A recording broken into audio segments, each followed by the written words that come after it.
So I have a lot of time for that. But if you want to get fit, we're trying our best. What are the big myths that end up standing in the way of most people when they hear this conversation now? What are the most frequent rebuttals that you'll get when you say that someone can get in shape and be lean with limited time? Two super common ones are, I don't have the time to work out.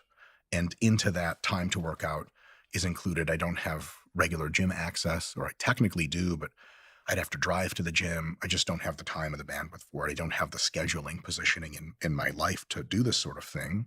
And baked into that is the assumption that getting much healthier and much leaner and much more muscular takes like an inordinate amount of time. One of the most common questions I get out in the real world when people happen to look in my general direction, because usually people just kind of go like, what the hell's wrong with that guy's head?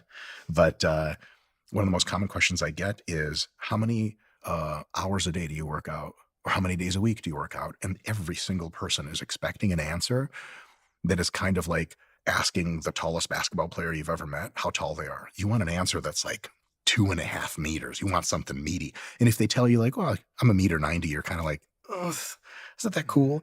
And every time I tell them how much I work out, which is really like at my real, like trying to be as good as bodybuilding as possible, it is really 8 hours a week. And this is to do this insane thing for people just trying to be fit and healthy, etc.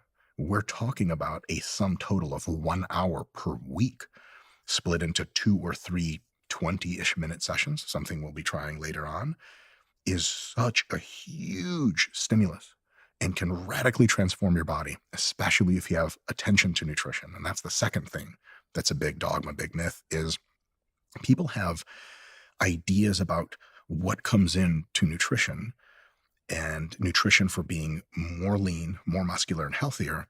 They have all these kind of a constellation of ideas. Economist and philosopher Thomas Sowell calls them notions. So if you have a hierarchy of understanding, you have theory at the top, which is like gravitation, evolution, things super, super confirmed. Just beneath that, you have model, like the standard model in physics is not quite good enough support, be a theory, but it's a very well understood space with a few mysteries. Under that, you have a hypothesis, which is, you have a real good idea formally phrased. And underneath that, you have a notion. And a notion is just things people say, and people are like, uh-huh, and no one even asks or answers about, is this really true? And so when you talk to people about nutrition, or they talk to you about why they're not in such great shape, another thing I get is, when you're pretty jacked and lean and you sit next to someone on a plane, they treat you almost like a religious figure, like a priest or an imam. And they're like, apologize. They're like, oh, you look like you're in good shape. I just haven't been to the gym. And I'm like, I love you as a human being, no Really? matter what, People all the time, really? all the time. They apologize for the state they're in. More or less, yeah. Or they'll see me eat a protein bar and they're getting like the food on the plane and they're like, this is bad for me, huh? And I'm like, no, it's actually quite fine. And they're always a little bit confused. So all these ideas people have about nutrition, organic, artificial sweeteners are bad, gluten-free, GMOs. You have to have very meticulously well-prepared meals. There is a ton of food that's a huge laundry list of food that's unhealthy and bad for you, makes you fat. There are other foods that are a little bit more nuanced and difficult to find that are super health foods and will radically transform you.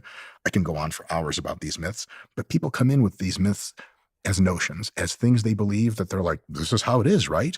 And when you tell them like, actually, that's not true, a lot of them are like, no way, because maybe that's the first time they've heard about it. So you tell people working out doesn't have to last forever.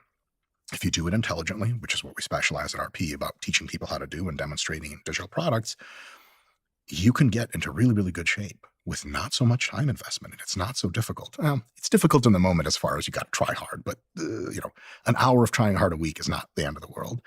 And then on a nutritional front, they come in and they think it takes all these crazy special things. Like, people will watch me eat regular food and they'll be like, you eat that? I'm like, yes. Like, but I thought that, but you need the super